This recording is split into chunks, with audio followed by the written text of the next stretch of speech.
So Julia Perry was born in 1924 in Lexington, Kentucky. And she was from a very prominent family. At the age of 10, her family moved to Akron, Ohio, where they developed a social circle. And Julia Perry started her studies in music. And she studied piano, she studied violin, and she studied voice. And she won local competitions.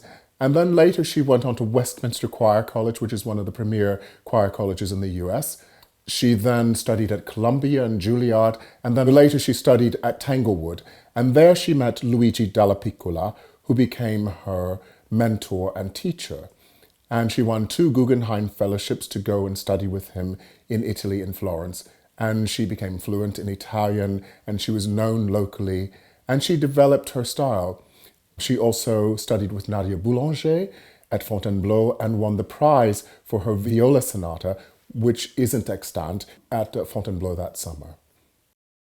So she had an extraordinary life packed into very few years. She died in 1979. Up until the early 60s, she was quite publicly celebrated.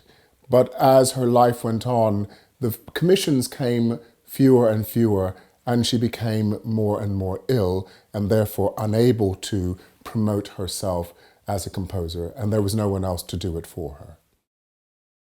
Just after her graduation from Westminster Choir College, she did teach for a year, and she was published before, I believe, before she left Conservatoire, and she published 2 choral pieces. But the next thing that she produces that's really groundbreaking is her Stabat Mater.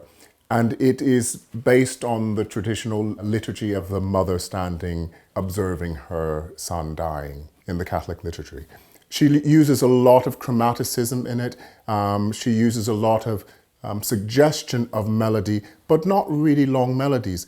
And there is also a sense that she has observed the great masters who've written this before, like Rossini and Pergolesi. This is evident in the way she writes for the strings and the way the strings and the voice interact. And there are 2 versions of it. There's a version for string orchestra and a version for string quartet. And the experience of them is very different.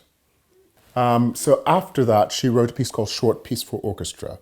And that is a piece for which she's probably the most known in the orchestral world. Throughout her oeuvre, she is very classical in her form. So there's an A, kind of a B, and kind of an A section with lots of other things happening in between. Or there's an A and there's a B section. So she's very classical in her form.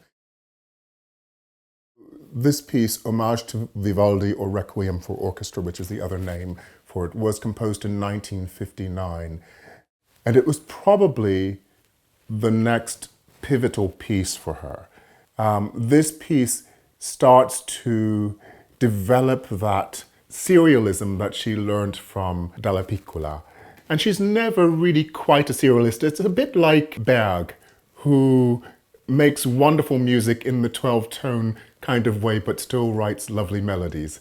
And I think Julia Perry manages to write stories in music despite using serial elements in all of the things that she does. And what I mean by that is she takes 3 themes from Vivaldi and she develops them over time, sometimes interacting, sometimes contrapuntally, but she's developing these pieces by elongating the themes or shortening them or making them slower or making them faster. And it develops so that all of these things sort of stack on top of each other. And some of the themes are happening at the same time, or bits of the themes are happening while another one's going on.